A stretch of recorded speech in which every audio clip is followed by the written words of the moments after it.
anos da política, das comissões políticas nacionais, do PS, mas não tinha tido a oportunidade de conviver com ele de perto, como aconteceu nos últimos 5 anos. E fiquei, de facto, só espero, eu sou um pouco mais novo que ele, que quando tiver a idade dele, e penso que isto pode ser extensivo a todos aqueles que têm mais de 15 anos, tenham a mesma genica, o mesmo dinamismo, o mesmo entusiasmo, porque, de facto, ele é um hiperativo. E ao longo destes 5 anos no Parlamento ele foi de facto notável a correr a tudo aquilo que era importante, aquilo que não era importante, com um grande sacrifício pessoal, porque eu perguntava para o Emanuel num dia estava na Austrália e no dia seguinte estava na América Central, portanto a participar em reuniões disto, daquilo, do Eurolat. Portanto foi um grande deputado, e um deputado que teve sempre acima de tudo, e em todas as suas intervenções na Comissão das Pescas, em que ambos partilhámos muitas horas, os interesses da Madeira acima de tudo. Portanto, é um grande deputado. Se ele não fosse reeleito deputado, a Madeira e o país perderiam muito. E, portanto, tudo aquilo que eu puder fazer para ajudar a reelegê-lo, portanto, ele sabe que pode contar comigo, pode contar com o PS, e tenho a certeza que poderá contar com todos vós. E, sobretudo, porque o próximo mandato vai ser um mandato muito importante no Parlamento Europeu. Vamos discutir as perspectivas financeiras para o período seguinte. Vamos discutir a reforma, e é uma questão que me diz respeito particularmente, que é onde eu estou mais envolvido. Vamos discutir a reforma da política agrícola comum, que ainda hoje é 40% do orçamento total da União, e que é uma política muito injusta, em que a repartição dos apoios é muito desigual. Aqueles que mais precisam e que mais deveriam ser apoiados são aqueles que não têm acesso à PAC, e aqueles que menos precisam. Não é por acaso que se diz que um dos maiores beneficiários é um agricultor que se chama Isabel II, Rainha de Inglaterra. Portanto, é um paradoxo que aos bolsos da Isabel II, do seu filho e da Camila Parker Bowles, vai chegar uma parcela dos impostos que nós pagamos. Portanto, é um absurdo. Mas é uma necessidade que haja política agrícola comum, porque sem apoio, em Portugal, em muitos países europeus, a agricultura não é viável. Portanto, os agricultores têm de ter esse apoio como complemento de rendimento, porque a receita conseguem obter daquilo que produzem não é suficiente para lhes garantir um nível de vida adequado. Portanto, temos muitas e boas razões para ter uma participação forte no Parlamento Europeu, como tivemos neste mandato, porque, de facto, ter um grupo numeroso também permite outra coisa, que é dividir tarefas. Não é? Porque quando há um grupo pequeno, em que supostamente tem de ser a tudo, ninguém é sabichão a esse ponto e tratam-se apenas as questões pela rama. Quando existe um grupo, como tínhamos agora, com uma dúzia de deputados, cada um pode tratar das suas coisas. E por isso é que as regiões ultraperiféricas tiveram o tratamento que tiveram e a importância e a intervenção que tiveram. Portanto, vai ser importante mobilizar as pessoas. Em primeiro lugar, o partido. Temos de mobilizar o partido para estas eleições. Porque estas eleições são eleições importantes. Não está em causa, eu percebo, e há pouco estava aqui a dizer, e se eu vos percebo, permitam-me aqui apenas um breve parênteses.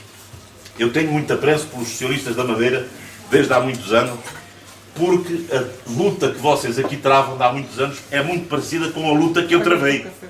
Portanto, eu estive muitos anos, eu sou, como sabem, sou de Évora, durante muitos anos vivo desde sempre no Alentejo, e a relação de forças que existia há uns anos atrás no PS, entre o PS e o PCP, é a mesma que existe aqui.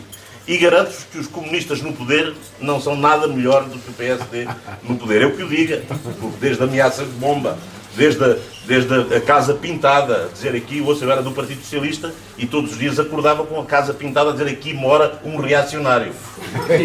Portanto, ameaças telefónicas, sei onde é que o teu filho anda na escola, para encontrá-lo morto logo à noite. Portanto, eu sei o que isso significa, sei o que foi durante muitos anos, antes de meter a chave no carro, fechar os olhos para ver se aquilo explodia, porque algumas rebentaram perto. Portanto, eu sei o que é estar numa situação com quem está no poder é de certo quilate. E tenho apreciado a vossa luta e o vosso esforço. E também queria vos dar como exemplo aquilo que se passou no Alentejo. É que hoje quem é hegemónico no Alentejo é o Partido Socialista. A gente pensa o contrário. Os comunistas hoje elegem no Alentejo 2 de 11 deputados. Não é? Contrariamente quando se pensa que no meu distrito, durante muitos anos, tivemos uma Câmara Municipal em 14, hoje temos 7 em 14, e as 7 mais importantes, incluindo a capital distrito, não é? Onde há 8 anos destornámos o dinossauro Portanto, era há 25 anos com um poder consecutivo. Portanto, isto é para vos dizer que não há nenhum poder que não caia. Não há nenhum poder que não caia se soubermos fazê-lo cair. E, portanto, as ajudas de fora são importantes, mas se não forem vocês a deitar isso abaixo, ninguém cá virá deitá-los abaixo por vocês, não é?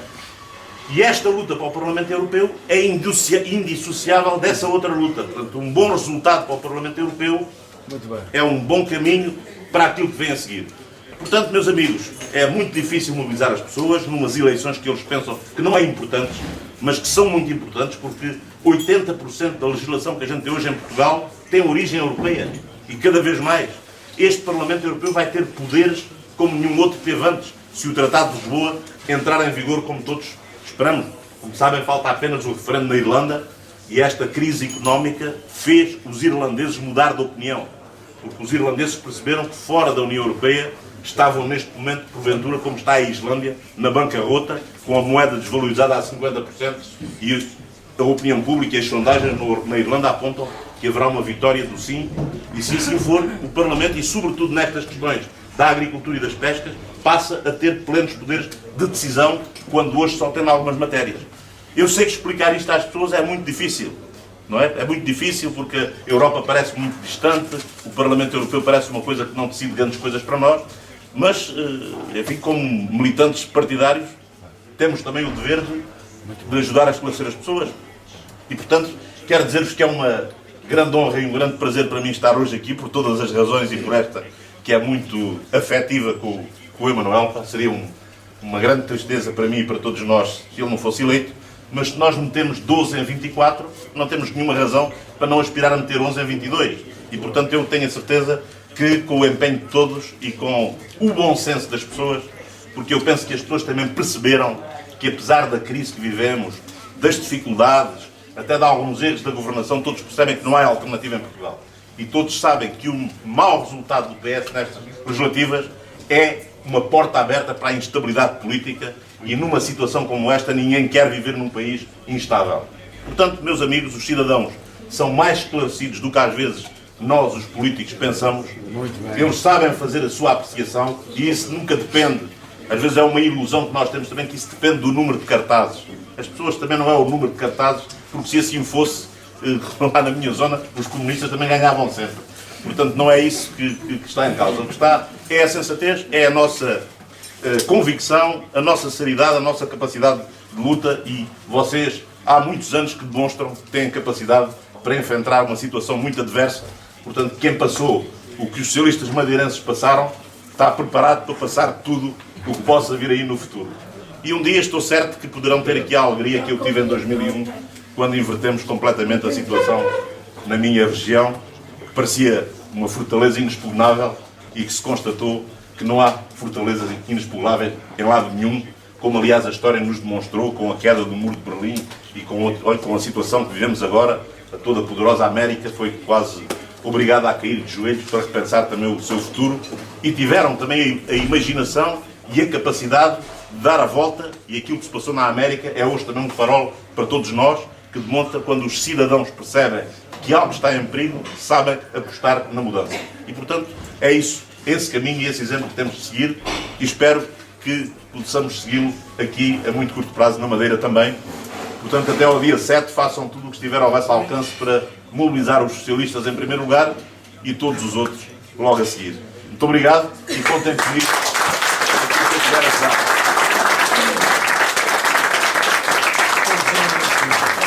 Meus caros amigos, não estava previsto eu falar, porque o Capolas faria tudo e de facto disse, mas eu não posso deixar de dizer publicamente e expressar um agradecimento público ao Capolas.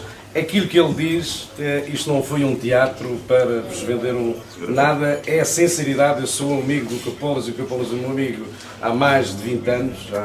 E há uma característica que eu vos vou revelar. Eu sou um desorganizado, mas sou um desorganizado organizado. Eu guardo às vezes coisas. E, por exemplo, eu gostava de saber os primeiros cartões de Natal que trocávamos, deve ter mais de 20 anos. Tinha esta, apesar da gente se encontrar nas comissões políticas, etc., tínhamos esta, e sempre tive pelo Capolas um grande apreço, E se eu tinha antes, no Parlamento Europeu,